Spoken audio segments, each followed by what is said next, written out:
C'est l'aliment du futur selon l'Organisation des Nations Unies qui la propose d'ailleurs comme arme contre la faim dans le monde au vu de ses grandes propriétés nutritives. La spiruline est une algue bleue microscopique. On la définit également comme une cyanobactérie filamenteuse. Elle a pour nom scientifique Arthrospira platensis. Elle est à la fois une algue et une bactérie. C'est un micro-organisme aquatique qui vit grâce à la photosynthèse. Elle se développe dans les eaux chaudes alcalines et elle est très riche en nutriments. La spiruline est consommée depuis l'Antiquité et elle a d'énormes vertus pour la santé.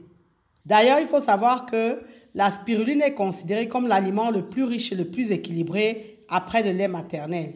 C'est donc un aliment complet, un super aliment. Elle contient en effet toutes les vitamines sauf la vitamine C. Elle est particulièrement riche en vitamines du groupe B, plus précisément les vitamines B1, B2, B3, B5, B6, B8, B9 et B12.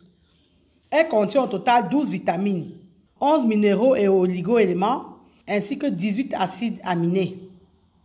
Donc, en plus des vitamines B, elle a également les vitamines E et vitamine K. Elle contient du calcium, du fer, du magnésium, du zinc, du sélénium. C'est un puissant antioxydant qui contient le superoxyde dismutase, le SOD. Elle a également des pigments, de la chlorophylle, de la phycocyanine et des caroténoïdes, dont le bêta-carotène. En plus d'être antioxydante, la spiruline est anti-inflammatoire. La spiruline contient également beaucoup de protéines. Pour 100 g de spiruline, vous avez 57 à 60 g de protéines. Elle a donc ainsi 3 fois plus de protéines que le bœuf. Elle a également des quantités intéressantes de chlorophylle, comme on l'a vu. Et la chlorophylle permet à l'organisme de capter le magnésium organique nécessaire à l'équilibre acido-basique du corps.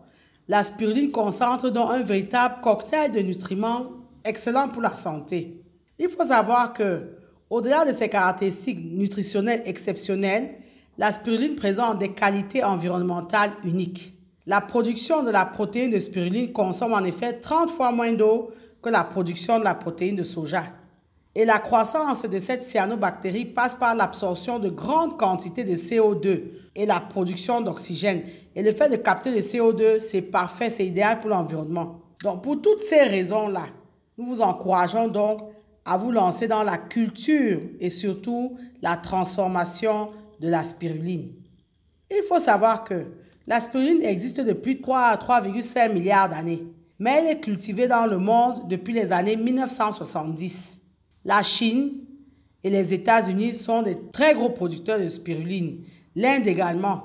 Dans ces pays-là, on trouve de très grandes fermes industrielles de spiruline. C'est le produit du futur, comme on le dit. Et depuis qu'on connaît toutes ses vertus, la consommation mondiale de spiruline ne fait qu'exploser. Elle ne fait que s'accroître. Et c'est un gros marché qui représente des centaines de millions de dollars. L'Afrique a une place à se faire dans ce marché.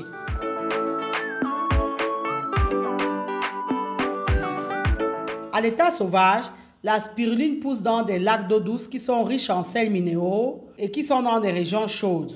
Ceci particulièrement autour de la ceinture tropicale. On va donc trouver naturellement la spiruline dans le lac Tchad et ses alentours. Mais vous pouvez décider de cultiver la spiruline. Et cultiver la spiruline, c'est quelque part faire de l'aquaculture. Parce qu'on vous l'a dit, la spiruline est une micro-algue. Donc, la spiruline peut être ensemencée dans de grands bassins d'eau alcaline. Les bassins sont généralement en béton ou en PVC. Vous pouvez donc installer des bassins et y jeter des semences de spiruline et travailler à multiplier cette algue-là, cette micro-algue. En plus des bassins, vous pouvez installer des serres au-dessus de ces bassins. Ceci afin de permettre de passer la luminosité du soleil et ainsi que la chaleur. Il faut savoir que la spiruline sous serre présente entre autres avantages de préserver le contenu des bassins de culture contre d'éventuelles pollutions atmosphériques, qu'elles soient chimiques, bactériologiques et même les insectes, mais aussi se prémunir contre les pluies importantes qui dilueraient et fragiliseraient les bassins. Parce qu'on va vous dire, c'est une culture qui est pointilleuse, qui est rigoureuse. Il faut être rigoureux. Bon, en plus des bassins, des serres, vous aurez donc besoin d'eau. Et il faut de l'eau alcaline. Et cette eau doit être saumâtre, c'est-à-dire vous devez avoir un mélange d'eau douce et de sels minéraux. On l'a vu, l'eau utilisée doit être chaude parce qu'il s'agit ici de reproduire le milieu de culture naturelle de la spiruline. Donc, on l'a vu, la spiruline à l'état naturel, à l'état sauvage, pousse dans des lacs d'eau douce. Donc, il faut que l'eau que vous allez avoir dans vos bassins soit chaude. Elle doit être idéalement de température constante. Ça, c'est l'idéal, mais bon, ce n'est pas obligé. Le fait d'avoir une température constante permet d'accroître le développement de l'algue. Vous aurez besoin également d'un thermomètre afin effectivement de réguler la température de l'eau. Vous aurez également besoin d'un pH mètre, car pour pousser, la spiruline a besoin d'un milieu avec un pH basique ou alcalin. Vous avez également besoin d'un microscope. Donc ça, ce sont les équipements de base. Vous devez maintenir l'eau du bassin à un pH de 10,5 ou 11. Un pH compris entre 10 et 11. 10, 10,5 ou 11. C'est capital, c'est obligatoire. Sachez que la spiruline consomme beaucoup de dioxyde de carbone qu'elle prélève dans l'eau. Donc, si le pH de votre eau baisse, il faut ajouter dans le bassin une source de carbone, donc du dioxyde de carbone sous forme de gaz ou alors sous forme de bicarbonate de sodium. Vous devez penser à observer tout le temps au microscope les filaments qui sont sous forme de spirale. C'est d'ailleurs parce que ces filaments sont sous forme de spirale là qu'on appelle d'ailleurs ça spiruline, puisque c'est en spirale. Donc, le microscope va vous servir à observer donc ces filaments-là. Ils doivent toujours être sous forme de spirale et ça va vous permettre de contrôler la santé de votre bassin. Pour démarrer, donc, vous devez acheter chez un producteur une souche de spiruline, environ peut-être 20 litres pour un tout petit bassin. Il vous faut obligatoirement partir d'une souche déjà en culture. Vous devez multiplier la souche en ajoutant régulièrement donc, du milieu de culture neuf, c'est-à-dire de l'eau et des sels minéraux. Comme la spiruline flotte, vous devez agiter régulièrement le bassin pour que tous les filaments de spiruline soient exposés au soleil. Vous savez, elle pratique la photosynthèse. Donc le soleil est capital également dans son développement. La spiruline nécessite de la lumière. Pour agiter l'eau, là, vous pouvez investir dans des pompes. Vous activez, vous actionnez les pompes pour qu'elles remuent l'eau. Veuillez à garder le même niveau d'eau en rajoutant quotidiennement l'eau qui s'est évaporée éventuellement afin de limiter la concentration en sel liée à l'évaporation. Surveillez la température de votre eau. La spiruline se développe à partir de 20 degrés Celsius, mais elle a besoin de 30 à 35 degrés pour s'épanouir. Elle supporte les températures jusqu'à 42 à 43 degrés. La luminosité est importante dans la culture de la spiruline. En effet, l'énergie offerte par le soleil apporte des bienfaits considérables à la plante. 16 heures d'ensoleillement par jour sont nécessaires pour un processus qui est vraiment à l'optimum. Néanmoins, la luminosité doit être entrecoupée d'ombre afin de booster le processus de photosynthèse et augmenter de la même manière la productivité. Bon, on vous a parlé du mécanisme de brassage de l'eau qui va permettre donc à tous les filaments d'être exposés à ce soleil-là, à cette luminosité. Vous n'avez pas besoin de bassin très profond. La profondeur d'un bassin pour l'aquaculture de spiruline est très basse et des bassins ayant une hauteur qui ne dépasse pas 18 à 20 cm.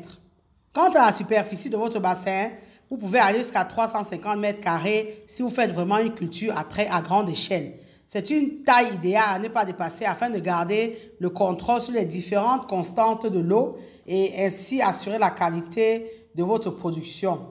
Il faut savoir que lorsque la spiruline trouve tous les éléments nutritifs dont elle a besoin dans l'eau, elle grandit grâce à l'action de la photosynthèse. Elle va alors atteindre une certaine taille, se scinder en deux, formant ainsi un nouveau spécimen. Et le processus va recommencer une nouvelle fois. Les deux cyanobactéries filamenteuses obtenues vont se diviser, passer au nombre de 4, ainsi de suite. Et vous allez avoir la multiplication de votre spiruline qui se fait rapidement et qui peut même augmenter jusqu'à 25% par jour, selon le milieu. Donc, retenez que pour nourrir la plante, vous devez lui apporter des éléments afin qu'elle puisse se développer. Donc, tout ce qui est azote, phosphore, potassium, magnésium, fer, tout ceci sous forme minérale.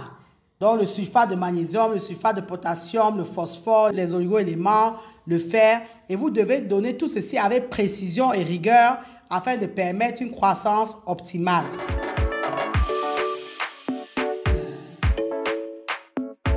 En général, vous allez voir la spiruline flotte. Elle va former une couche de 1 cm environ. Et vous devez récolter cette couche de spiruline là tôt le matin afin de garantir toutes ses propriétés. Il faut conserver dans le bassin la même concentration en spiruline. Et pour cela, vous devez utiliser un matériel appelé disque de Secchi. C'est un disque blanc qui est au bout d'une règle. Il va vous permettre de mesurer la nouvelle pousse de la spiruline. Le disque disparaît sous la spiruline et on mesure ainsi la densité et la quantité à récolter. Quand vous avez récolté votre spiruline, vous devez préfiltrer avec une passoire et un seau, ceci afin d'enlever les impuretés. Ensuite, vous allez encore filtrer avec un tissu fin spécifique ou alors avec un tamis spécifique très fin, ceci afin de récolter véritablement la spiruline. Vous devez égoutter la spiruline et la presser. Vous devez travailler à la presser afin d'enlever toute l'eau. Vous devez enlever toute son eau ou alors une grande partie parce que ce n'est pas tout puisqu'après on sèche. Il faut enlever une grande partie de son eau.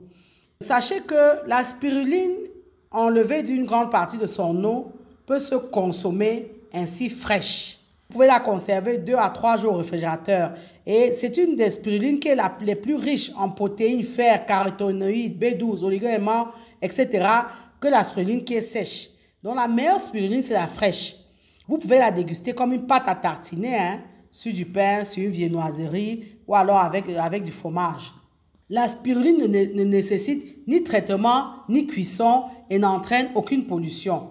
Maintenant, si vous ne pouvez pas la conserver ou la consommer ou la faire consommer sèche ou la vendre sèche, vous devez procéder à son séchage. Pour cela, vous devez sécher l'algue à basse température. Le séchage à basse température se fait donc après le pressage mécanique. Donc, une fois que vous avez pressé la spiruline de façon mécanique, vous procédez à son séchage. Une fois récoltée et séchée, vous pouvez donc broyer la spiruline et la transformer en complément alimentaire pour plus de commodité.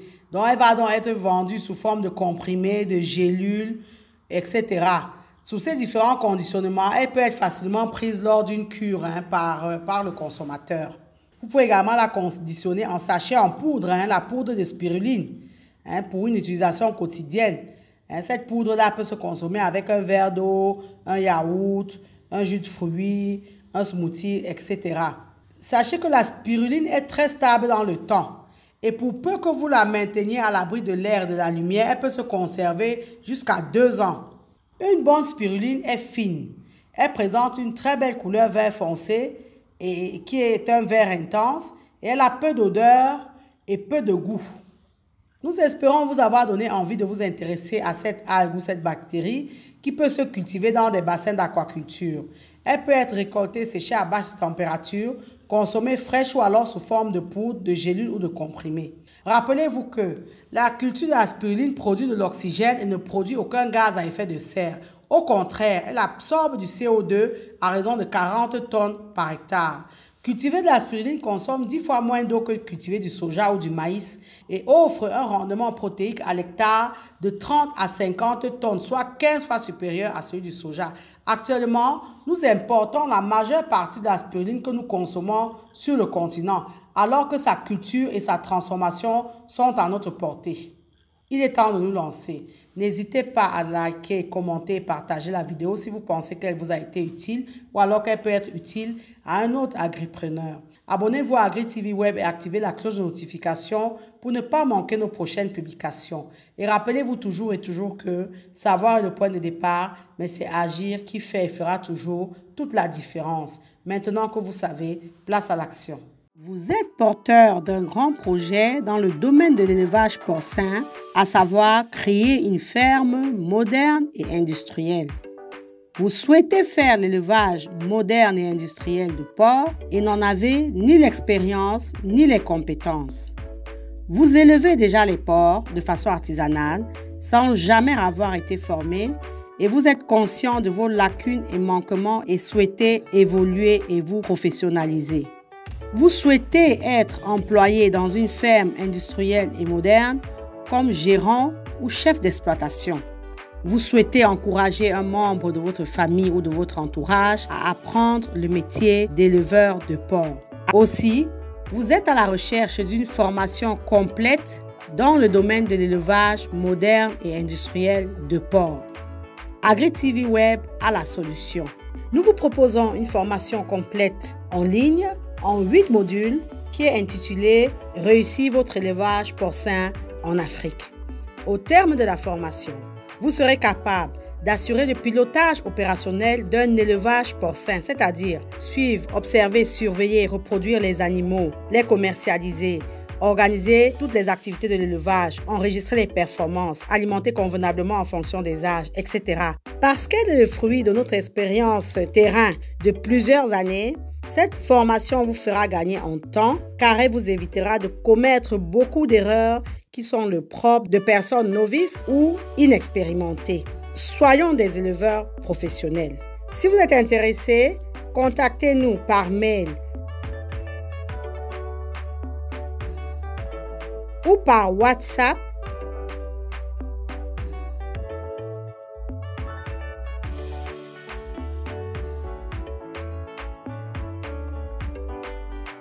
Ne l'oubliez jamais, savoir est le point de départ, mais c'est agir qui fait et fera toujours toute la différence.